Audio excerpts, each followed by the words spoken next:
আসসালামু আলাইকুম রাহমাতুল্লাহ। সুপ্রিয় দর্শক, আপনি কি কখনো ভেবে দেখেছেন মহান আল্লাহ তাআলা আমাদের কেমন মাটি থেকে সৃষ্টি করেছেন? আমরা সবাই আদম আলাইহিসসালামের সন্তান হয়েও কেন আমাদের গায়ের রং ভিন্ন, আচার-আচরণ ভিন্ন এবং চিন্তা ভাবনাও ভিন্ন? একই আকাশের নিচে জন্ম নিয়ে কেউ শক্ত, কেউ নরম, কেউ ধৈর্যশীল, আবার কেউ অস্থির। এই ভিন্নতার পেছনে কি শুধু পরিবেশ দায়ী, নাকি মহান আল্লাহ তাআলা সৃষ্টির মাধ্যমে লুকিয়ে আছে গভীর হিকমা? আজকের এই ভিডিওতে আমরা জানাবো কোরআন ও হাদিসের আলোকে মানুষ সৃষ্টির রহস্য এবং এই ভিন্নতার কারণ। মহান আল্লাহ তাআলা যখন ফেরেশতাদের জানালেন যে তিনি পৃথিবীতে একজন খলিফা সৃষ্টি করতে চাচ্ছেন, তখন ফেরেশতারা বিস্মিত হলেন। সূরা বাকারার ৩০ নম্বর আয়াতে মহান আল্লাহ তাআলা বলেন, আর স্মরণ করো যখন তোমার রব ফেরেশতাদের বললেন, নিশ্চয় আমি পৃথিবীতে একজন খলিফা সৃষ্টি করতে যাচ্ছি। তারা বলল, আপনি সেখানে এমন কাউকে সৃষ্টি করবেন যে সেখানে ফাসাদ করবে এবং রক্তপাত ঘটাবে, অথচ আমরাই তো আপনার প্রশংসা ও তাসবিহ পাঠ করি এবং আপনারই পবিত্রতা ঘোষণা করি। সুপ্রিয় দর্শক, ফেরেশতারা এখানে আল্লাহ তাআলাকে প্রশ্ন করেছিলেন। তারা কোনো অবাধ্যতা বা আপত্তি করেনি। তাদের প্রশ্নের পিছনে 3টি কারণ ছিল। 1 নাম্বার, অভিজ্ঞতার থেকে ধারণা। বিভিন্ন তাফসীর অনুযায়ী এর আগেও পৃথিবীতে জিন বা অন্য সৃষ্টি ছিল যারা ফাসাদ ও রক্তপাত করেছিল। ফেরেশতারা সেই অভিজ্ঞতার আলোকে শঙ্কা করে প্রশ্ন করেছিলেন। 2 নাম্বার হচ্ছে মানুষকে দেওয়া হবে ইচ্ছা শক্তি।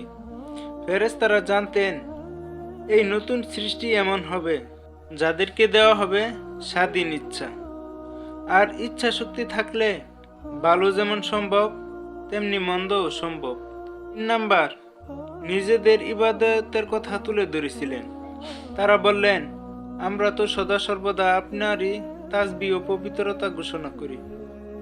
এর মাধ্যমে তারা বুঝাতে চাইলেন ইবাদতের কাজ তো ইতিমধ্যেই হচ্ছে। এরপর মহান আল্লাহ তাআলা উত্তরে বললেন, নিশ্চয় আমি যা জানি তোমরা তা জানো না। এই একটি বাক্যের মাধ্যমেই লুকিয়ে আছে মানুষ সৃষ্টির বিশাল হিকমা। বর্ণনা অনুযায়ী মহান আল্লাহ তাআলা যখন জিবরাইল আলাইহিসসালামকে পাঠালেন জমিন থেকে মাটি আনতে, জিবরাইল আলাইহিসসালাম যখন জমিনে নামলেন তখন জমিন আল্লাহর কাছে আশ্রয় চাইল।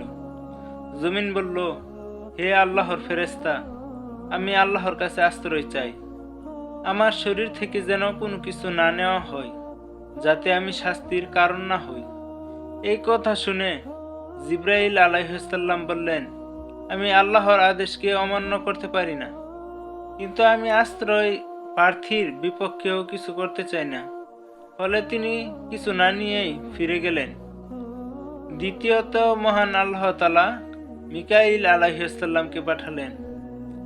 এরপর মিকাইল আলাইহিসসালাম এর সাথেও ঠিক একই ঘটনা ঘটল।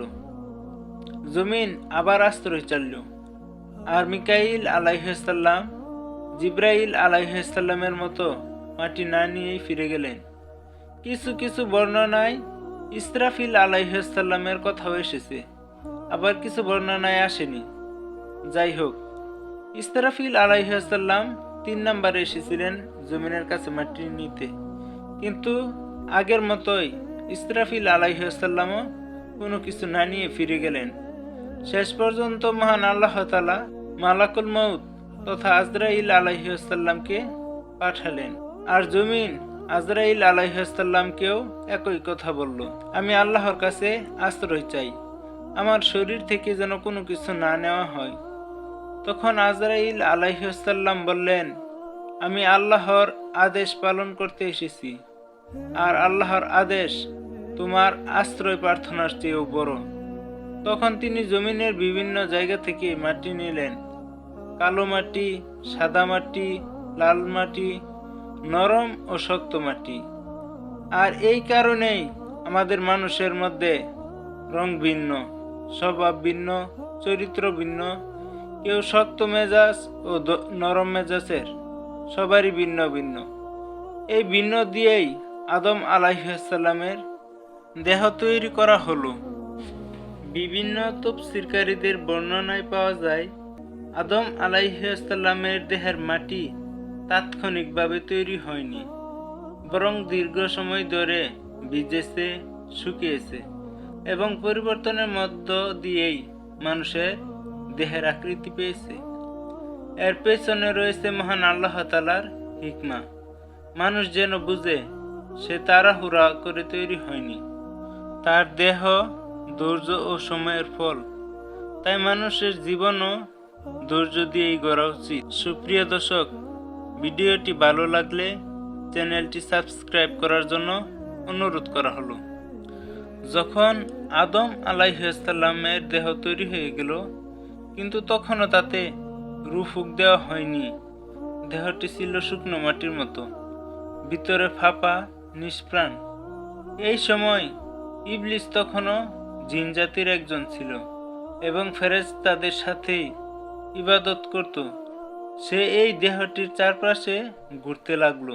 বিভিন্ন তাফসীরকারীদের বর্ণনায় আসে, ইবলিস আদম আলাইহিসসালামের দেহের দিকে তাকাতো, কাছে গিয়ে দেখত, চারদিক থেকে ঘুরে ঘুরে পর্যবেক্ষণ করত। এক সময় সে দেহটির ভিতরে গিয়ে মুখ দিয়ে ঢুকে পেছন দিয়ে বের হয়ে আসতো। দেহটি তখনও ফাঁপা ছিল, কারণ রূহ তখনও প্রবেশ করানো হয়নি। ইবলিস তখন বলতো, যদি এই সৃষ্টিকে আমার উপর প্রাধান্য দেওয়া হয়, আমি অবশ্যই একে পরাস্ত করব। আরেক বর্ণনায় আসে, সে বলতো, এটা এমন এক সৃষ্টি যাকে নিয়ন্ত্রণ করা সম্ভব।